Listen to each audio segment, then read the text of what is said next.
અભય થઈને નિષ્પક્ષતાથી નિરપેક્ષ રીતે વાસ્તવિકતાનો અરીસો રૂપી સચોટ માહિતી લાવતો સત્યની સાથે અભય ટાઈમ્સ। સુરત પોલીસે ફરી વ્યાજખોરો સામે લાલાક કરી હોય તેમ કાપોદ્રા પોલીસે 5 વ્યાજખોરોને ઝડપી પાડ્યા છે। સુરત પોલીસે ફરી વ્યાજખોરો સામે લાલાક કરી છે। કાપોદ્રા પોલીસે 5 વ્યાજખોરોને ઝડપી પાડ્યા હતા।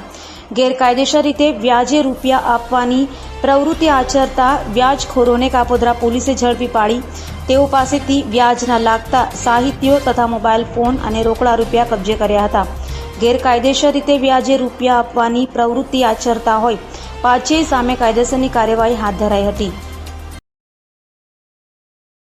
કાપોદ્રા પોલીસ સ્ટેશન દ્વારા ગેરકાયદેસર રીતે વ્યાજનો ધંધો કરતા વ્યક્તિઓ પર કાર્યવાહી કરવા માટે એક સ્પેશિયલ ડ્રાઈવનું આયોજન કરવામાં આવેલું, જે અંતર્ગત કાપોદ્રા પોલીસ સ્ટેશન વિસ્તારમાં આવેલા નાના વરાછા, ગાયત્રી સોસાયટી, બાલમુકુંદ સોસાયટી, આ બધી સોસાયટીઓમાં શાકભાજીની લારીવાળા, રિક્ષાવાળા સામાન્ય રીતે ધંધો કરતા હોય છે, જેને ઊંચા વ્યાજે ગેરકાયદેસર રીતે અને વ્યાજનું લાયસન્સ ધરાવતા ન હોવા છતાં ઊંચા વ્યાજે 5,000, 10,000, 20,000, 25,000 ઊંચા વ્યાજે દેતા અને ડેઇલી કલેક્શન કરવાની ડાયરી સાથેના આરોપીઓને પકડવા માટે ખાસ ડ્રાઈવનું આયોજન કરવામાં આવેલું, જે અંતર્ગત છેલ્લા 2 દિવસથી ખાનગી રીતે માહિતી મેળવવામાં આવી કે ક્યાં ક્યાં કઈ કઈ જગ્યાએ આ લોકો આવે છે અને આવા ગરીબ માણસોને ખોટી રીતે વ્યાજના પૈસા આપી અને હેરાન પરેશાન કરે છે। જેના અનુસંધાને કાલે કાપોદ્રા પોલીસ સ્ટેશન દ્વારા જુદી જુદી 3 ટીમો બનાવી અને જુદી જુદી જગ્યાએ નાના વરાછા, કાપોદ્રા, રૂક્ષ્મણી સોસાયટી વગેરેમાં રેડો કરી અને કુલ 5 આરોપીઓને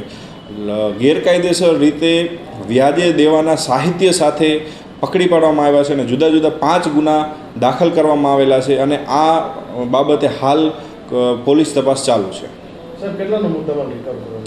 આ કામે કુલ આ તમામ પાસેથી 60,000 રૂપિયા જેટલો રોકડ મુદ્દામાલ અને મોબાઈલ અને જુદી જુદી ડાયરીઓ કે જે ડાયરીઓમાં ડેઇલી પ્રમાણેનું આ લોકો કલેક્શન કરતા હોય છે એ કબજે કરવામાં આવેલ છે। આ લોકો પૈસા કેવી રીતે લાવતા હતા?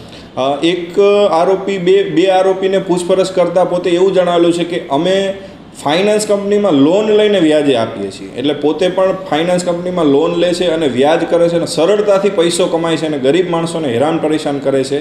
આ રીતની હકીકત આ સમગ્ર કિસ્સામાં માલુમ પડેલ છે હાલ।